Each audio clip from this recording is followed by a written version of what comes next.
What's good, Seibelmania and Friends? Welcome back to another podcast. I'm Seibelmania, and my friend joining me today is the one and only Mr. Jonathan Jones. Jonathan, what's up, buddy? How you doing? Not too much, man. How you doing, bud? Hey, I'm doing good. Third time's the charm, right? You know it. Yeah, I screwed up the intro twice before we got this one, so Hey, third time is the okay, charm. that's right. Yeah, man. So on this podcast, episode of the podcast, we're just going to kind of discuss wrestling and the goings on and how we might book things and all that good stuff. And let's start Right. off with how would you have booked CM Punk's return to professional wrestling, aka AEW? You can't book it any better. The thing with CM Punk is, how many times has it come out or rumor has speculated that he was going to show up somewhere, and it'd either be some kind of maybe an appearance at an indie circuit or an MMA fight or something like that. Yeah, I honestly didn't believe until I heard the music hit. same, same. And then when I heard the Yeah, music go ahead. hit, I actually thought it was MJF that was going to troll the fans. Right. So I didn't But I'll believe tell it you, either until I saw him on TV. I'm like, oh shit, okay, it's real. and I know that Tony Khan has been ripped about how some of his bookings, but and I've been telling a lot of people that with AEW, they're trying to work the kinks out, and I think they're in the right direction. I still think there are a lot of kinks got to be worked out, but I Yeah, think with veterans like Punk, veterans like Daniel Bryanson, who's supposed to be coming next month, or Bryan Danielson, I should say, because he allegedly, can't, allegedly. right? So I think the way that they handled Punk and the way he did, and the pop he got, was incredible. And I'll be honest with you, and I've been watching wrestling for a long time. Yeah, I haven't felt like that in a wrestling match. Well, I should say an entrance in a long time. Probably yeah, been 10 plus years that I've had that feel of being excited about wrestling again. And see, that's the whole thing with Punk, is I think he'll bring in an ideal that will change their booking format. I think that he's the integral part, because I know Tony's big on letting these guys kind of do their own thing, yeah. which, of course, with WWE, they don't. Right. So, WWE, they micromanage. Yeah, oh, it's just sad, man. And we've talked before, off record, yeah. about, I'm 52, and I've been watching wrestling since I was 10. So Okay. I'm my I'm 28 and I've been watching since I was 4. So, right, uh, and my history goes back to the old Georgia Championship Wrestling, NWA, all the territories, Memphis, Florida, Dallas, Alabama. I got Those are TNA. what I had. That's what I had growing up. It was until I was older did the Saturday night's main event start to show up here in Georgia. When that's where I got Hulk Hogan, King Kong Bundy, stuff like that. I got TNA wrestling. So that's Oh yeah, right. Well, initially TNA was decent until it's just the over. I guess not trying to go off script, but no. Go ahead, it's go off like script. That's what this podcast is. We go off script all the time. it's just like wrestling is just not the same anymore. No, it's not. It's It's not. like and you could go with this 100 different ways. Because I love to listen to Jim Cornette. I like listening to him talk because the guy is probably the smartest man in professional wrestling right now. I know that he's a little dated, and I Yeah. know that you have to change with times, but his overall perception of the product itself, he's spot on. Hang on, hang And on. what I mean by overall perception is there's too much that's put on the actual character. I think I had mentioned this to you before, versus the in-ring ability. And in the Yes. old days, you had grapplers, you had shoot fighters, you had guys that could springboard and lucha libre and Oh, things like sure. that. Okay, so you had different styles, and now you've got everybody trying to perform everything. And it's Exactly. just not, and the realism There's no is just there's not there no anymore. variety anymore. And it's one of the main things I hate about the internet is me growing up. we always looked forward to the show, and it would travel, and so it would come to my local high school, and I'd go pay my $10 on a Friday night, and I'd go watch Ric Flair fight Buzz Sawyer or Tommy Rich or one of those guys, and not knowing anything. All I know is that I hated Ric Flair, and I hated him with a passion. Yes. And you don't have that anymore. That's now, you know. So hang on before we go any further. Yeah. You said something I wanted to tap into, because you said you have to change with the times you got to change with the times in wrestling. Well, right. Here's the thing. Here's the time that we're living in right now, where wrestling blow-up dolls, wrestling 9-year-old girls. Hang on, wrestling dolls, wrestling. Dolls doing magic in wrestling. Yep. That's all what the times are. That's the times that we live in. You got guys thinking that they're dinosaurs, but they're very well-spoken dinosaurs. You got guys that are midgets that don't belong in wrestling, but here they are. You got guys, and then you said that you got guys that everybody has to do everything. Unfortunately, that is true. You got big guys doing big flips. And you got small guys doing power moves, and there's no variety anymore. You know what I mean? There's no classes, if that makes sense. And I'll explain. When I say classes, there's no heavyweight division. There's no cruiserweight division. There's no lightweight division. There's no. Everybody is doing everything, and you got women fighting men and beating them. Right. Now, Cornette's always big about you've got to make it believable. Yes. And see, and how can you make it believable when you've got Big Show, let's say, fighting Marco Stunt? God damn. Please don't ever fucking do that, WWE or AEW, excuse me. But you see what I'm saying? It's that kind of garbage, and then this is from both companies trying to shove that crap down your throat, saying that's professional wrestling, and I don't like the term sports entertaining. I've never. I don't either. I don't. I'll get into that in a few because I got some thoughts on that. Yeah, go ahead. Oh, okay. Well, I think WWE started going downhill the day that they went corporate. I understand why they went corporate. They went corporate to make more money. I totally get it. I don't agree, or that doesn't mean I have to like it. I get why they did it, but if you're going to do that, at least keep the product going strong. They couldn't do that, And they've had some strong moments here and there, strong years. But let's be real. As far as entertainment value, it's gone completely downhill. And I'm still a fan of WWE. I still love WWE. I always have. I always will. Blah blah blah. But I will admit, I will call out the flaws where I see it. And lately, with this corporate structure thing that they've been doing a lot of flaws. Okay, they've been cutting the budget or whatever, or they call it balancing the budget by cutting all these superstars. And quite frankly, I don't think that needs to be necessary. I think if you're going to start cutting people, you start with the office people, and then you work your way up to the roster. I understand if the wrestlers are making all the money in the world. I totally get that. But you don't cut the talent.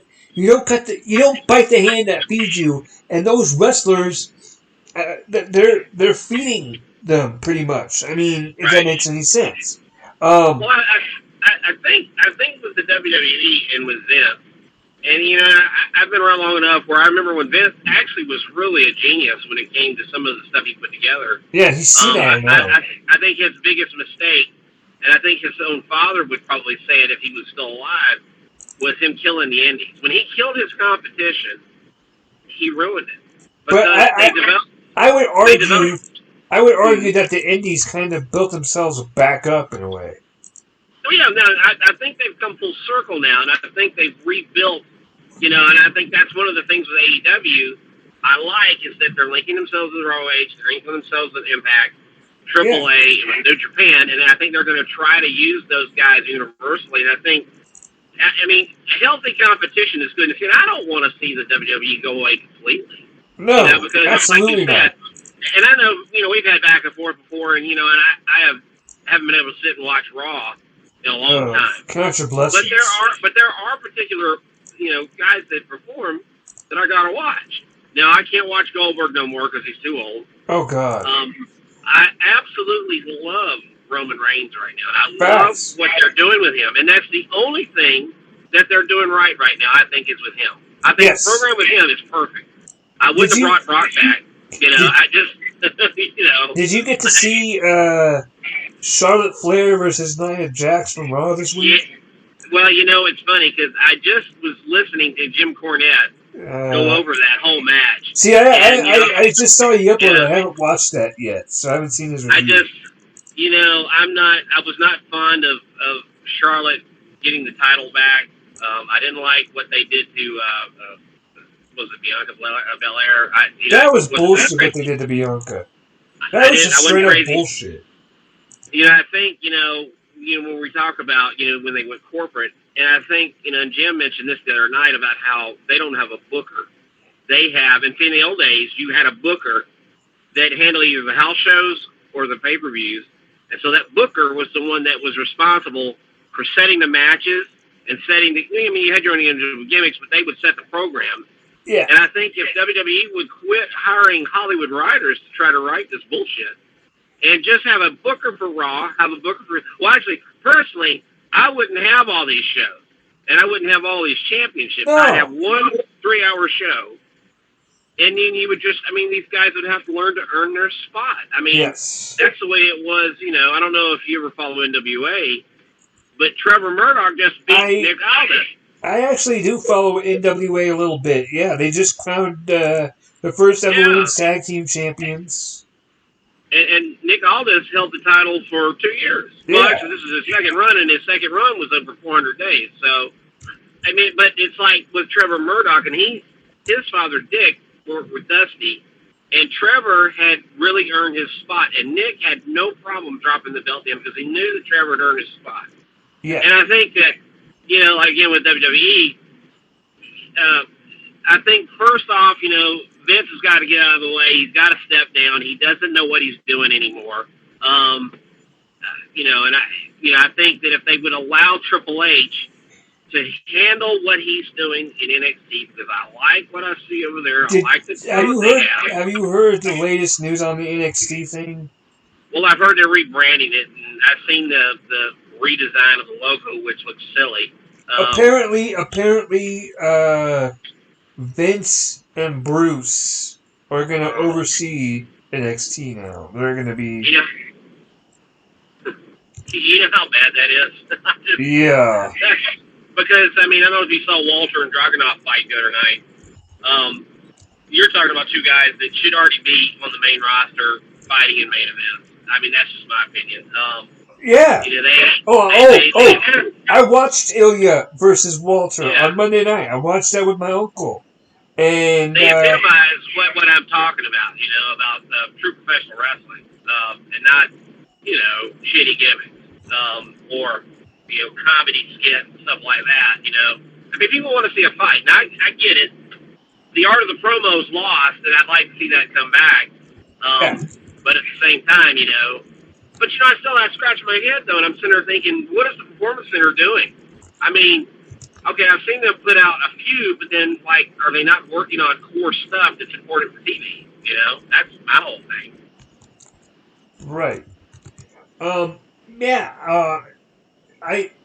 don't understand what NXT is doing. They're rebranding everything in NXT, and I don't know why. All you have to do is fix the lighting, and everything else is pretty okay. Everything was fine. You didn't need to change anything. It makes no sense. No, not at all. And, like I said, they've had so much good talent there, and then some of it's been let go, and I'm like, what are y'all doing? NXT can absolutely just, they've got so many guys over there that I think would be wonderful to bring in and let them flourish.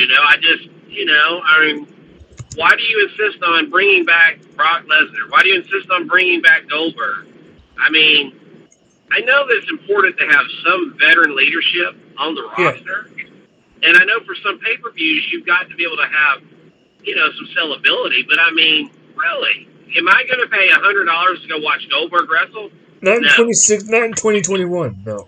No, No. Now we're talking about his prime. It's a completely different story. You know, I've seen him beat Hogan at the Georgia Dome on Monday Night Nitro, and I loved it. Well, But I actually I have a story to tell you real quick about Goldberg. yeah, I my buddy my buddy. Oh, I told this story a billion times on this podcast, but this is your first time. So, I have a friend named Nader. He owns his own liquor store business, and one of the vendors gave him 2 tickets to any event at the Pepsi Center because we live in Denver. So any tickets to the Pepsi Center or for him and a friend for any event, whatever, right?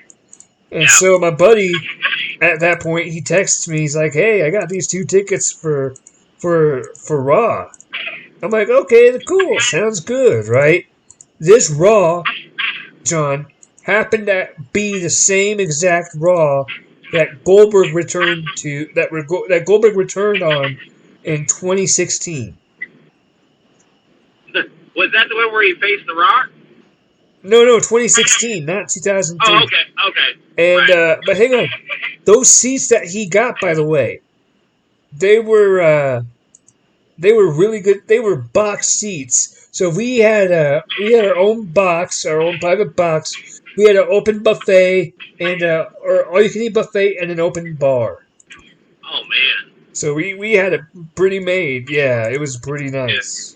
Heck yeah. And that was the Raw that Goldberg returned to. And yeah, it was a good. Yeah, I'm not going to sit here and say it was a good show because it really wasn't. It was kind of just get to the main event already, get to Right. Goldberg already. The main Right. event was a freaking cruiserweight match, which I'm like, let's just get to Goldberg, and we finally did, and yeah, but it was a good time.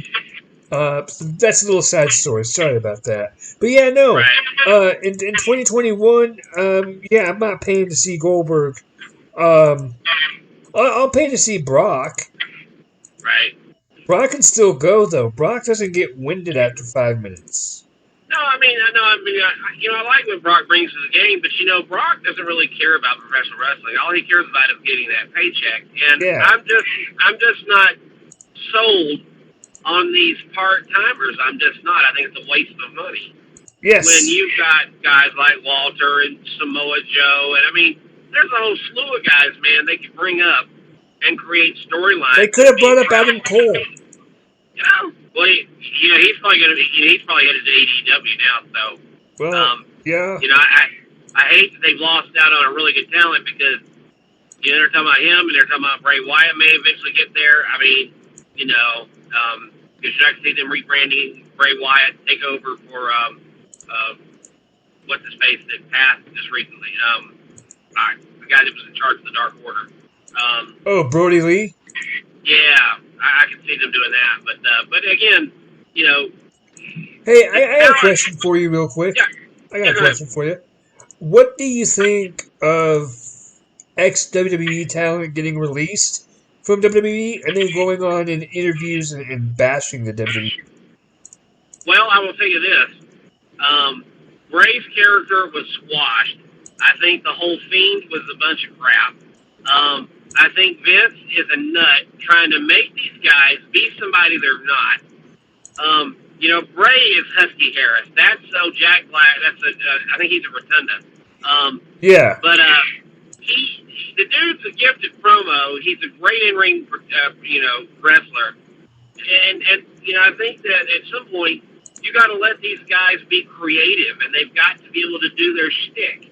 And you can't pigeonhole them into doing something that they're not comfortable with. No, but at the same time, those wrestlers, they're sort of signing off on that, and they're signing the contract to do it. Well, I think that they're fed a line, and then they realize once they're there and they're already glued into a contract, they realize, well, it's not really like he said it was going to be. I mean, I think it's like that with a bunch of them.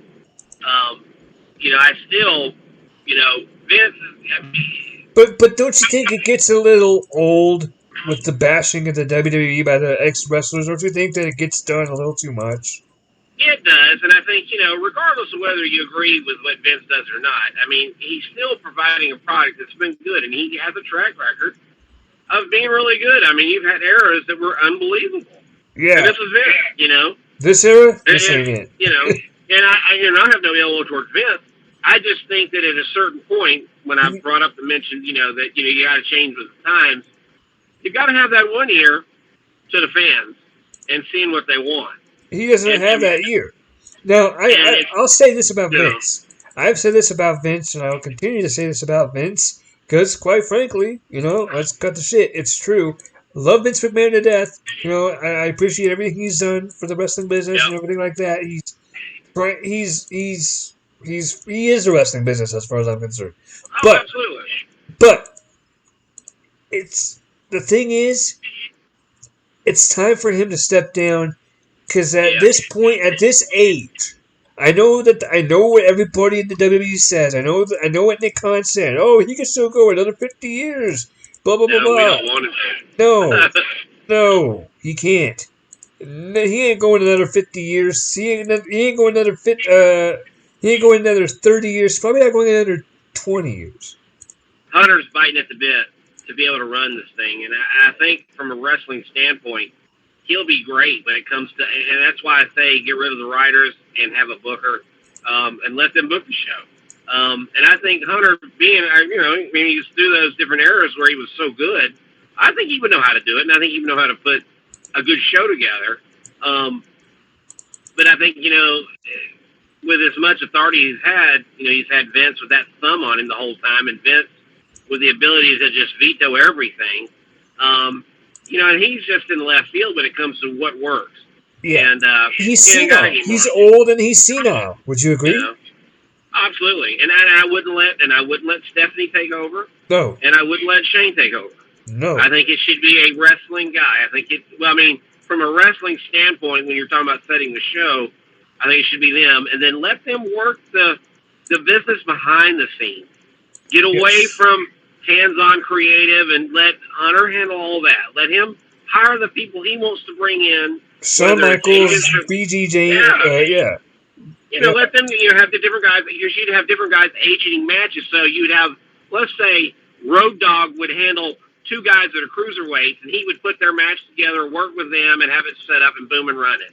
Yeah, that's instead of having a Hollywood writer that has no wrestling experience writing a match. Right. That's why. That's another problem is the Hollywood writers. They got to go. Right. But again, I think when you talked about them going corporate, here you go. Yeah. Hey, you've got guys. I want to cover my ass real quick because I made a comment a couple of minutes ago. I said you got women wrestling men and winning. I want to clarify what I meant by that.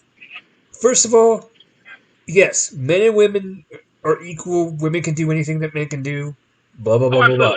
Okay, I want to make sure I say that. However, when I watch, and I love intergender wrestling, I love it. It's one of my favorite things to watch. I love it. But I watch like Candice LeRae pick up Candice LeRae, who is maybe 105 pounds, maybe, and she's out here picking up dudes that are 350 and 375, and it doesn't look believable. And it's just that's what I mean. Like they're equal, but like weight and size, it matters. Well, it can work in certain circumstances. Oh, sure. It depends on the kind of program you're working. And Candice makes it work, and so does the other guy. They make it work. I was just real quick, I'll give you a good example. And Cornette talked about this the other night, and I don't know if you remember who Mark Merrill was. His valet was Sable. Yeah. Okay, so Vince was high on Mark Merrow, and he was trying to change his gimmick to change Johnny B. Bad for forever. Yeah. And unfortunately, Mark could be nobody but Johnny B. Bad. He just wasn't good. And so Vince had him buried. He had Sable powerbomb him on live TV. They were eventually going to do a program with Steve Austin. And, I remember this story. Go ahead. And Corny just went crazy about the fact that, here you go, you got a girl that just powerbombed this guy on national TV, and Steve's like, what the hell? We can't have a match now because he just powerbombed him on. She just powerbombed him on TV. Yeah. So how can we have a Who am I gonna feud with now? Right. So I'm like, there's no way. No one's gonna believe this crap. So Yeah. again, lazy booking. Lazy booking. That's okay, you want to get into this. What do you think of hardcore wrestling? Well, let's just say the hardcore wrestling, like with Mankind and with Terry Funk and those guys, I think were what I consider hardcore. Okay. The shit that was in ECW, the stuff that you see with Deathmatch is garbage. It's 100% garbage. Light tubes, barbed wire. Well, barbed wire, I'll say I've seen barbed wire matches before, but I just watched this documentary on the Dark Side of the Ring with Nick Gage. I saw that. Yeah, he's not a wrestler. He's garbage. I'm gonna say this. I think I've said this on the podcast. I have absolutely zero respect. I have absolutely zero remorse for Nick Gage. Why am I going to go watch that crap? I'll even take this a step further here. Sorry to cut you off. I'll even take this a step further, and I'll say his parents and his brother, they got lucky when they died, because now they don't have to claim him as their own. Oh, I agree. Well, the guy went to jail for bank robbery and all this other mess, and he's been on drugs. He's not okay in the skull, and people want to make excuse and make a pity party out of him. No, he's an idiot. But to me, the hardcore match, it got used and overused, and I think it used to be this specialty kind of, whether you're in the basement or it's a street fight or it's a barbed wire match. And no, I didn't like Kenny Omega's that death match, whatever bullshit they had from Japan. You're not a Kenny Omega fan at all, are you? Well, here's the thing. I liked Kenny Omega in New Japan, and I liked the Bullet Club. And I think he had some great matches with Okada and those guys, and I think he does have some ability. Do I think he should be the face of a company? No, I don't. Can you forgive him for wrestling? So you're able. See, I don't have this in me for some reason. You're able to. So if you do, power to you. I'm not knocking you when I say this. You have it in you to forgive him for wrestling blow-up dolls and 9-year-old girls. Well, I'll say this: at least I'm not Joey Ryan doing a dick spot. Okay. And you gotta think that was by far worse. Yeah. Okay. Yeah. You're right. No. You're right. I'll say that Kenny did that in Japan, and Japan they like some crazy stuff, and unfortunately, okay. I know it was stupid, and I know that Baba and those guys that ran to Japan, they obviously approved of it, and they let him do it. And they shouldn't have. So, no, they shouldn't. No. That gimmicky crap is, I'm not the gimmicky crap, but if you break it down and you look at some of his in-ring ability, I love some of his submissions and his setup moves. But people make him out to be like a god of pro wrestling, and quite frankly, I just don't think he's that good. He's not, and I think a lot of it is smoke and mirrors, and he's got some good charisma. Yeah. And I think a lot of his moves in the ring are flashy, so you don't really see a lot of the mistakes he may make. And I think over time, though, he has worked. And I know that he has a track record of not hurting anybody. So we're not talking about Goldberg. At least he's safe. At least he's a safe worker. Goldberg and Ryback were hurting people all the time. Oh, God. There's many numbers of accounts where they've hurt guys. Goldberg was hurting himself, too. Like before matches, he would come out busted wide open from banging his head on the lockers. But I think what AEW is doing, though, with, I don't mean to flip it, but what AEW is doing with him right now, I think is good because it's setting this big heel format, and I think the program's not bad. I mean, I think the Dark Order is a bunch of crap. Yeah. But I think Don Callis is drawing heat. I think Kenny's drawing heat. They are. I don't know who's going to take the belt off of him. I don't think it should be Christian Cage. I don't think it should be CM Punk. I think it should be a new young star that's coming up that should be pushed. It should So have I been think it should be Jungle Adam Boy. Page. I don't know. Should it be Adam Cole coming in? Maybe. It should have been Adam Page. It should. Well, I think what happened with Adam Page is, him He and went his home wife because he was were having a kid, so. right, and he didn't want to travel, and you got the advent of COVID coming out again. So Yeah, I understand I get it, that. and maybe they'll keep the belt on Kenny until he's back. If I'm booking it, that's probably what I would do. Yeah. I would hold it, Yeah. and then let him have the big, which he deserves. He deserves it, What? I mean, Hey, what? You mentioned that you listened to Jim Cornette's podcast. What is your favorite Jim Cornette episode? Like Jim Cornette. Oh wow! Yeah. I'll Man. say one of my favorite episodes. It actually recently just happened when he talked about. I'm getting choked up just saying the name.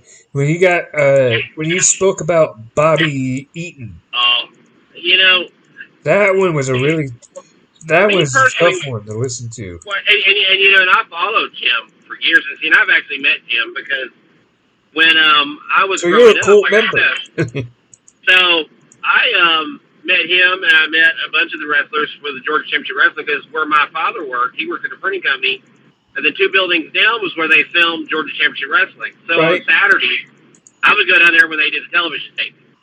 And so I got to meet, a young Ric Flair and a young Dusty Rhodes and those guys, and Magnum TA and the Keith Stoloff. And, I got to see when Jim came through with the Midnight Express. I was at the 86th Night of the Skywalkers when they fought the Road Warriors on the scaffold. I don't know if you ever heard Jim talk about he fell off the I thing and remember. Bubba was supposed to catch Bubba was supposed to catch him or something like that. Right, and he blew his knee out. I was there. I got to see that happen. So, Corny is, if you really want to hear the story of professional wrestling, you got to listen to Corny. Because, sure. I know a lot of guys don't like his liberal rants and stuff like that. I could care less. But I'd skip that. I skip his political stuff. I listen to him for hours, man. I just, when he talks about his time in Dallas with the Von Erich, and when he talks about his time in Memphis, and then when he, goes back to WCW, and when he talks about his time there, with a couple of the different promoters and Eric Bischoff and stuff like that, and then his time in TNA, being on the road, talking about Bobby. So I just, and what he did there, and then, with Smoky Mountain, I had to go back to the archives and see some of that because we didn't get to see some of the Smoky Mountain stuff here in Georgia because it was televised in a different area. Okay. And for the year or so that he ran that promotion, it was pretty good. And Jim was a good booker, and he was smart. You live in Florida? So how far is Georgia from Florida? No, I live in Georgia. I'm actually, it's 8 hours to Orlando, which where TNA was, where Impact was filming at the time. But in Atlanta, we had Center Stage, which is in downtown. That's where they filmed most of the WCW stuff. Well, before they started doing the traveling shows. Okay. But we had what's called Georgia Championship Wrestling, Saturday night, 6:05 to 8:05. Which part of Georgia are you in? Are you in Atlanta? I am south of Atlanta. I'm 52 miles south of Atlanta. Oh, okay. And then me growing up, we had the opportunity. We had a channel called Channel 36, WATL. We would get 6 hours of professional wrestling on Saturday night. So from 6 to midnight, we had Memphis, we had Florida, we had World Class in Dallas, which is my favorite. We had Alabama, and then we had Glow. I don't know if you're familiar with Gorgeous Ladies of Wrestling. With what? You ever heard of Gorgeous Ladies of Wrestling, Glow? Yeah, Glow. I've heard of it. I've watched it. We had that. But you had different, in different groups, like in Alabama, there was... I thought Glow was based in Vegas. Yeah, it was. But a lot of times when it came on, it would come on late, because my parents, when I was younger, wouldn't let me watch it, because, the girls would come out halfly scanned, and it usually would come on at midnight. Yeah. Where I'm at, it would come on at midnight. So, Yeah, because you're Eastern, you're on Eastern time, I think. Right. So midnight for you would only be like 10 o'clock here. Right. Uh, I We're 2 hours for us. My little brother lives in California, and it's 3 hours there. I live I live in Colorado. I live about 25-30 minutes away from the Pepsi Center. So Ah. yeah, So, are you near Denver? I am. I'm in the metro area of Denver. Okay. Right. So yeah, I so the mountains are still quite a drive away from us and all that stuff. But Right. Sure. It is with us too. I mean, well, it is now. But in like I said, in the old days when the NWA was running, they ran spot shows in like the Georgia Armory, or a lot of the local high schools would do shows. They would go around, the metro area, and then go to the southern part of the state, and then go to the northern part of the state. And that's kind of the way the territories work. I got a little story to tell you, and Yeah. I think we can end the podcast on this one story. Sure. Uh, so I this is because this is a pretty long story. So No. so in 2007 I turned 14, right? And I was Yep. born in February of 1993. And so WWE always had pay-per-view in February called No Way Out, right? I Yep. don't know if you remember Yep. that one. Yep. Do you remember the main event of No Way Out 2007? Oh, I'm trying to think here. Not off the top of my head. Now, I'm trying to think. There was a No Way Out where what's his name died, wasn't it? In St. Louis. No, that was a Um, different. You're thinking of Owen Hart. You're thinking yeah, I am. Yeah. it wasn't No Way Out. It was something completely different. It was uh, what was it? I remember they would do the In Your House, and they would do of course the Survivor Series. Hang on a minute. Hang on a minute. Hang on a minute. Owen Hart. What was it? Hang on. You know what? I'm on my computer. I can just pull up Wikipedia. Hang on. Over the edge. Over Over the the Edge. edge. Over the edge. Yeah. I That's think. it. Hang on. I think it's Over the Edge. OW. Because Owen was in that crazy blue blazer gimmick. Death. Over the Edge. Yeah, it was Over the Edge. It was Over the Yep. Edge. Anyway. Well, the main event of No Way Out 2007 was Batista and The Undertaker Oh versus yeah. John Cena and Shawn Michaels. Right.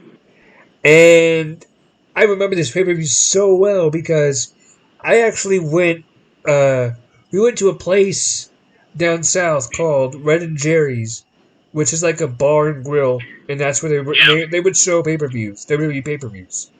Yeah. And, so my dad took me down there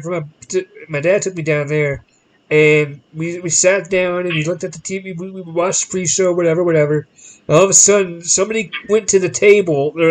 They had a big table set up by a big screen, and a lot of people started lining up at that table. And me and my dad looked at the table and were like, "What's going on over there?" Right? And so I went and I looked, and they had someone like designed. They had somebody coming out. Like one of the WWE superstars coming out to sign autographs and whatnot. Oh wow. I'm like, oh, cool, they got somebody coming here, Dad. He goes, well, who is it? Oh, I don't know who it is. I just know that somebody's coming out, right? And so later on, the guy shows up, and it's Matt Bloom, aka Doink the Clown. Oh man. Oh yeah. And this story gets even better. And so doing the clown's at the table, and he has like a big old goodie bag of stuff to give people, and he had to have like raffle tickets and stuff like that, and to get stuff. And I asked Doink. I went up to him. I'm like, "Hey, Doink, my birthday's coming up this week. Do you think I can get something out of that bag?" He goes, "Well, let me see what I got at the end of the night. And let me see what I could save you." Right? I'm like, Right. okay, cool, sounds good, thank you. And so the pay per view happens. Me and my dad watch, and it's nearing the end. And I go up to Doink because he's packing out. I'm like, "Hey, Doink, you got anything in the bag for me, man?" And he's like, "Oh, all I got is these 2 tickets for a local wrestling show, Rocky Mountain Championship Wrestling." Oh yeah. Yeah. I'm like, oh, sweet. I'll take those. And so he gave me the tickets, right? And he Right. gave them to me and my dad. And so as we're walking out to the as we're leaving the bar or the place, the bar and grill, we see that some of the local wrestlers that were in our MCW, they were there with Doink, and they were shooting some pool. And so I'm like, hey, Dad, how cool would it be if I got Doink the Clown to play pool with me? Right? And Dad's like, oh, that'd be pretty cool. Why don't you go ask? So I go up to Doink. I'm like, hey, Doink, would you want to play a game of pool with me?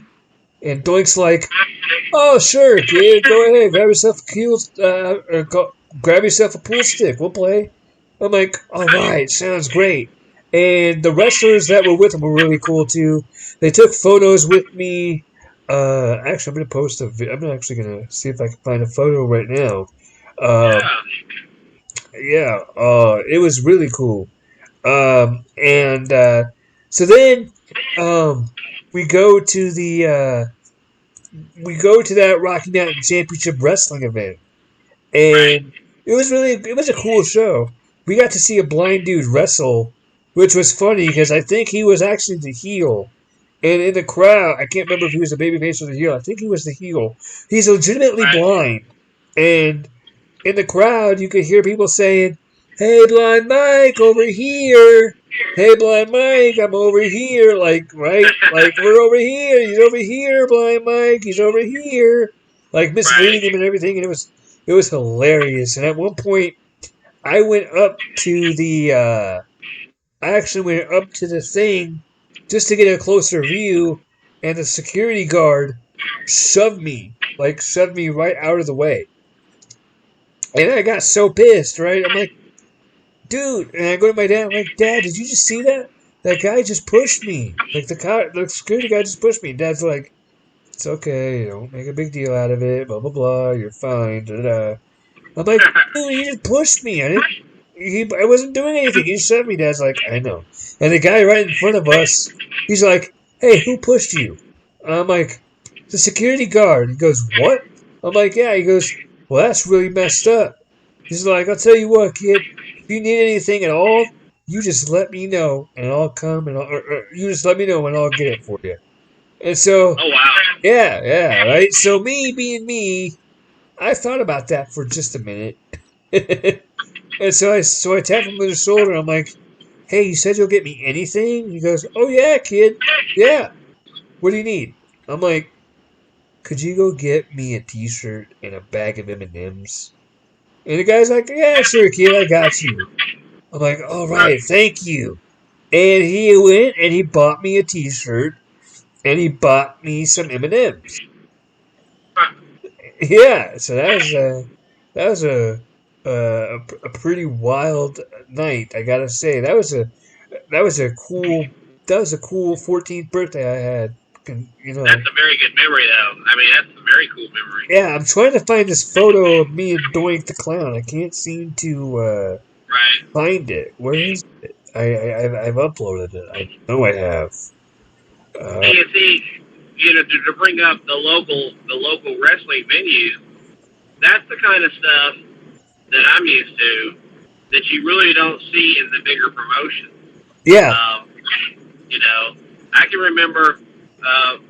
My mother actually went to a wrestling event with us at the high school I went to, and I can remember her getting so upset with Ric Flair that she took her shoe off and threw it, hit him in the ring with it. yeah, So I mean, and then of course, we got to meet these guys, at the end. But also back then, they never dropped kayfabe. They had the heel locker room and they had the face locker room. They yeah. never went I've heard together. about that. The Yeah, heels and the faces never mingle like in public. yeah, yeah. Baby faces were on one side of the building, and heels were on the other side. Yeah, And heels travel with heels, baby faces travel with baby faces. that would. I wish. I'll be honest. I wish we could still use that logic today.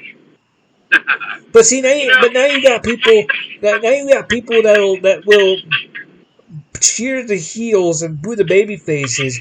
And the reason that they'll cheer the heels is because their work rate is so well done, and all that, and Right. all. And I'm like, he's the bad guy. You're supposed to hate him.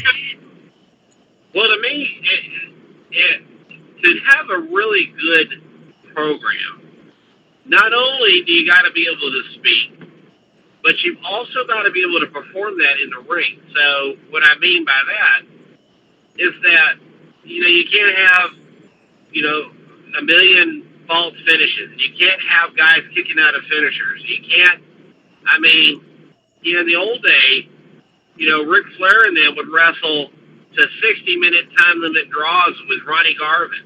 You Yeah, know, they had their finishers, and Ric Flair, if he hooked in the figure four late, sometimes you would see not necessarily anybody kicking out, but maybe getting to the ropes and the time running out.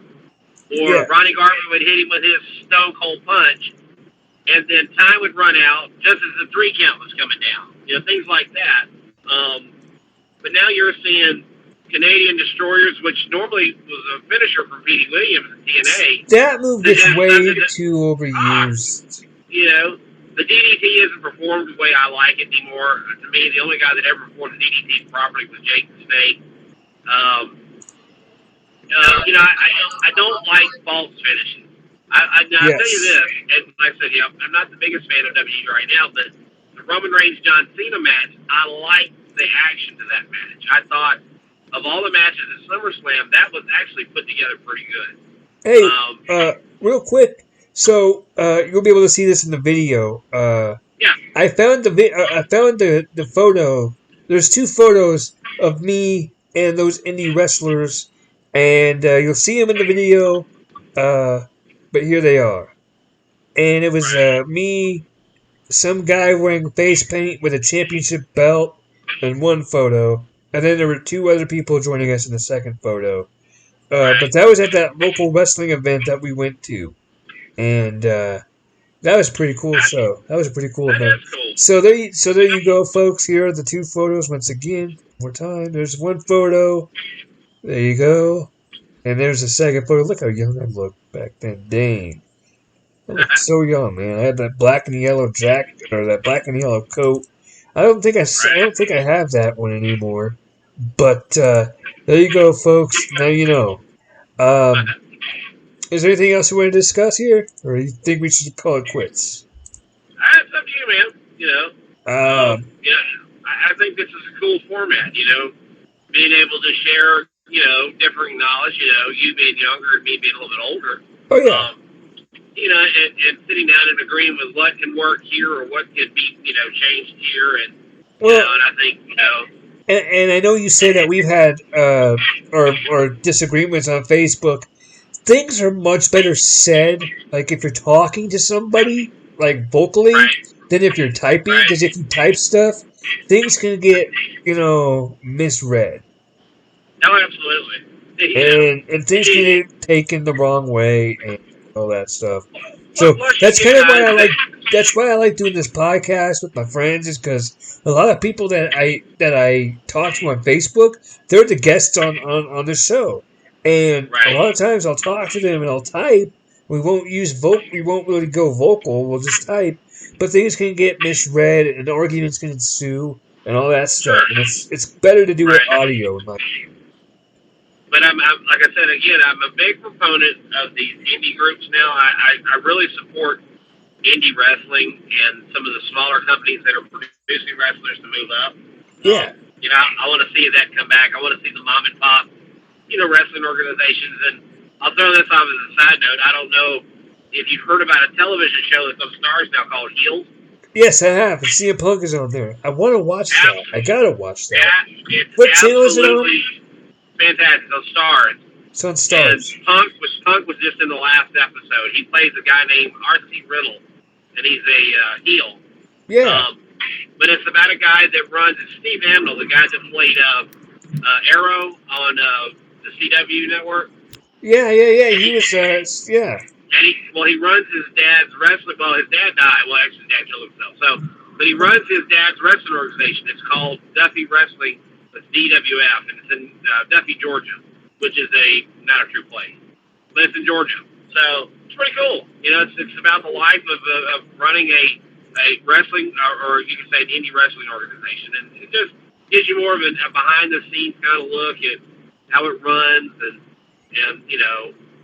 who gets a push and who doesn't get a push, and the two brothers, and it's pretty cool. I like it so far. Yeah.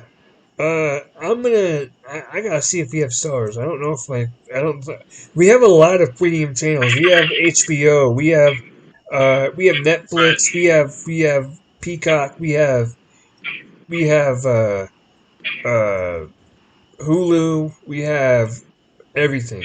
So right. I'm gonna see if we have stars. Ladies and gentlemen, I think that's gonna do it for this episode of the podcast. Thank you for joining us.